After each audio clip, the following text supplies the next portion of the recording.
প্রিয় দর্শক, আসসালামু আলাইকুম এবং অনেক অনেক শুভকামনা সবার জন্য। এই ভিডিওতে থাকবে না কোনো রাজনৈতিক আলোচনা, থাকবে না কাউকে ঘায়েল করবার চেষ্টা, থাকবে একটি মানবিক আবেদন। গত শুক্রবার 18 এপ্রিল সন্ধ্যায় চট্টগ্রামে ঘটে গিয়েছিল একটি মর্মান্তিক ঘটনা। তো এর আগেও 2020 থেকে 25 সালের মধ্যে এই 5 বছর সময়কাল ধরে এরকম কিছু হৃদয় বিদারক ঘটনা চট্টগ্রামে ঘটে গিয়েছিল। হত্যাকাণ্ড, 14টি হত্যাকাণ্ড সংঘটিত হয়েছিল 2020 থেকে 2025-এর মধ্যে। আর 14 নম্বরটি হলো গত শুক্রবার 18 এপ্রিল শুক্রবার সন্ধ্যায়। হ্যাঁ দর্শক, আমি জানি অনেকে হয়তো বলবেন এগুলো হত্যাকাণ্ড ছিল না, এগুলো ছিল দুর্ঘটনা। আমি হত্যাকাণ্ড এবং দুর্ঘটনাকে কিভাবে গুলিয়ে ফেলছি আমি জানি পার্থক্যটি, তারপরও আমি এটিকে হত্যাকাণ্ড বলতে চাচ্ছি, কারণ এই মৃত্যুগুলো এড়ানো যেত। কেউ চেষ্টা করেনি, কেউ দায়িত্ব নিয়ে এগিয়ে আসেনি।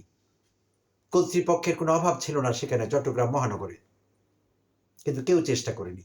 তাই আমি বলছি এগুলো সব হত্যাকাণ্ড ছিল। তো বিস্তারিত আলোচনায় আসা যাক প্রিয় দর্শক। চট্টগ্রাম শহরে যারা গিয়েছেন, মহানগর যারা ভিজিট করেছেন কখনো, তারা নিশ্চয়ই দেখেছেন পুরো শহর জুড়ে রয়েছে খালের মতো বিশাল বিশাল সব নালা, নর্দমা এবং ড্রেন। প্রতিটি ড্রেনকে আপনার খাল মনে হবে, আসলে এগুলো কিন্তু নর্দমা বা ড্রেন, খাল নয়। বাট খালের সাইজের প্রতিটি, এবং প্রতিটি উন্মুক্ত। কোনো সিকিউরিটি ওয়াল নেই, কোনো প্রিভেন্টিভ ওয়াল নেই, কোনো নিরাপত্তা বেষ্টনী নেই, জাস্ট খোলা রাস্তার প্যারালেল, রাস্তার পাশ দিয়ে বিশাল বিশাল খাল বয়ে গেছে। আর সেই খালগুলো পুরো শহরের পানি বয়ে বেড়াচ্ছে এবং ময়লাও নিষ্কাশন করছে, পুরো শহরের ময়লা সেই খালের মধ্যে পড়ছে। তো সেই খালগুলো উন্মুক্ত থাকবার কারণে আপনারা জানেন প্রিয় দর্শক, চট্টগ্রাম ভিজিট না করলেও এমনি জানা যায় আজকাল সব জায়গা ভিজিট করতে হয় না, চট্টগ্রামে অনেক জলাবদ্ধতা হয়ে থাকে। তো সেই জলাবদ্ধতা যখন হয় অতিরিক্ত বৃষ্টি হলে, তখন কিন্তু কোনটি খাল এবং কোনটি রাস্তা সেইটি কারো পক্ষে বোঝা সম্ভব হয় না। আর যেহেতু তখনও যানবাহন চলে রাস্তায়, তখন অনেক দুর্ঘটনা ঘটে। কারণ রাস্তা মনে করে অনেক যানবাহন খালের মধ্যে নেমে পড়ে, আর তখনই কিন্তু গভীর পানিতে তলিয়ে যায় এবং নির্মম হত্যাকাণ্ডগুলো সংঘটিত হয়। তো আমি যদি শুধু 2021 সালের কথা বলি প্রিয় দর্শক, 2021 সালে 30 জুন চট্টগ্রামের মেয়র গলিতে সিএনজি চালিত অটোরিকশা খালে পড়ে 2 জনের মৃত্যু হয়। 2021 সালের একই বছরের 25 আগস্ট মুরাদপুরের নালায় পড়ে নিখোঁজ সবজি বিক্রেতা সালেহ আহমেদের মরদেহ আজও পাওয়া যায়নি। একই বছরের 27 সেপ্টেম্বর আগ্রাবাদে ড্রেনে পড়ে কলেজ ছাত্রী সাদিয়ার নির্মম মৃত্যু হয়। এবং 7ই ডিসেম্বর 16 শহরে নালায় পড়ে কামাল নামে এক শিশুর মৃত্যু হয়। কামালের সেই ফুটফুটে মায়াবী চেহারাটি এখনো আমার চোখে ভাসছে। তখন পত্রিকায় বেশ ফলাও করে এসেছিল কামালের এই মৃত্যুটি, যাকে আমি হত্যাকাণ্ড বলছিলাম। আর সর্বশেষটি হলো গত শুক্রবার 18 এপ্রিল সন্ধ্যায়। শুক্রবার সন্ধ্যায় স্যারিশ নামক 6 মাসের একটি বাচ্চা মায়ের কোলে বসে দাদির সঙ্গে ব্যাটারি চালিত অটোরিকশায় করে সেই কাপাসগুলা এলাকা দিয়ে যাচ্ছিল তার আত্মীয়ের বাড়িতে।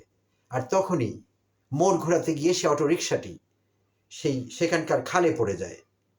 আর তারপর দিন অর্থাৎ শনিবার সকালে তার মৃতদেহ পাওয়া যায় কয়েক কিলোমিটার দূরে চাকতাই খালে। তো এই শিশুটি আমার কেউ না, আমার আত্মীয় না, আমার পরিবারের সদস্য না, বাট মাই হার্ট ব্লিডস। আমার খুবই খারাপ লেগেছে এই খবরটা দেখে, এই খবরগুলো পড়ে আমার খুবই খারাপ লাগছে। আপনাদেরও একই অনুভূতি হবে আমি বিশ্বাস করি। এই শিশুটি আপনাদের পরিবারের কেউ হতে পারতো, আপনার সন্তান হতে পারত। 6 মাসের একটি শিশু এইভাবে শেষ হয়ে গেল। এবং আগের মৃত্যুগুলোর কথা আপনাদের আমি বললাম। তো সেই থেকে কোনো ব্যবস্থা আজ পর্যন্ত নেওয়া হয়েছে নিরাপত্তা বাড়াবার জন্য, এই দুর্ঘটনাগুলো এড়াবার জন্য, এমন তথ্য আমার কাছে নেই। চিটাগংয়ে সিডিএ আছে, চিটাগং ডেভেলপমেন্ট অথরিটি, চট্টগ্রাম উন্নয়ন কর্তৃপক্ষ। সেখানে পদাধিকারীরা আছেন, চেয়ারম্যান আছেন, চিটাগংয়ের মেয়র আছেন, ওয়ার্ড কমিশনাররা আছেন, চিটাগংয়ে ডিভিশনাল কমিশনার আছেন, বিভাগীয় কমিশনার, ডেপুটি কমিশনার আছেন, ঊর্ধ্বতন কর্মকর্তারা আছেন। কোনো মহল থেকে সরকারিভাবে কিংবা জনপ্রতিনিধিদের পক্ষ থেকে কোনোভাবে কোনো উদ্যোগ কখনো নেওয়া হয়েছে এই মৃত্যুগুলো ঠেকাবার জন্য, এমন তথ্য আমার কাছে অন্তত নেই। আর সেই জন্য আমি শুরুতেই বলেছিলাম যে এগুলো নিছক হত্যাকাণ্ড, কারণ এগুলো প্রিভেন্ট করা যেত, এগুলো বন্ধ করা যেত, যায়নি, এবং হত্যাকাণ্ডগুলো ঘটেছে, মৃত্যুগুলো ঘটেছে, এবং মনে হচ্ছে আরো ঘটবে। আর যখনই এমন কিছু ঘটে তখনই তোড়জোড় শুরু হয়।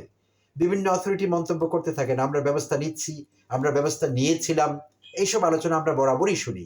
কিন্তু আবার সেই একই অবস্থা, তথৈবচ, সেই স্টেটাস কো, সেই স্থিতাবস্থা, ওই জায়গা থেকে কোথাও কেউ নড়ছে না এবং কোনো ব্যবস্থা নেওয়া হচ্ছে না। এবং আমরা জানলাম মিডিয়ার মাধ্যমে, চট্টগ্রামের এখন যে মেয়র হয়েছেন, আদালতের মাধ্যমে রায় পাওয়া মিস্টার সাদাত হোসেন, ডাক্তার সাদাত হোসেন, তিনি বলছিলেন যে এইটি আসলে অন্য অথরিটির কাজ। তারা যখন রাস্তায় বিভিন্ন কাজ করে, সেবা সংস্থাগুলো, তারা সিকিউরিটি ওয়ালগুলো সরিয়ে নেয়, নিরাপত্তা বেষ্টনী সরিয়ে নেয়, নিয়ে আবার আগের জায়গায় রাখে না, বা ওয়াল ভেঙে ফেললে সেটা আবার রিবিল্ড করে না। তিনি কতগুলো অভিযোগ করছিলেন। তো এখন দেখা যাবে তাদের সঙ্গে কথা বললে তারা আবার বলবে এগুলো আমাদের কাজই না, এগুলো সিটি কর্পোরেশনের কাজ। অর্থাৎ কাজটি কার আজ পর্যন্ত সম্ভবত সেটিও নির্ধারণ করা যায়নি। তো এইটি কোনো ভালো কথা না। চট্টগ্রামের মানুষও মানুষ, তারা এই বাংলাদেশেরই মানুষ। এইভাবে চট্টগ্রামের লোকের জীবন ঝুঁকিতে থাকবে, তাদের শিশুরা এইভাবে মারা যাবে, খালে পড়ে, নর্দমায় পড়ে, কলেজ ছাত্রীরা মারা যাবে, অন্য লোকেরা মারা যাবে, এটা সহ্য করার মতো বিষয় না এগুলো। তো অনেক হয়েছে। তাই এখন এইটি সময়ের দাবি, চট্টগ্রামের এই নালা, খাল, বিল, এগুলোকে নিরাপত্তার মধ্যে আনা হোক, সিকিউরিটির ব্যবস্থাটা নিশ্চিত করা হোক, যাতে ভবিষ্যতে এরকম দুর্ঘটনা না ঘটে, যাতে আমরা এই অনাকাঙ্ক্ষিত মৃত্যুগুলো এড়াতে পারি।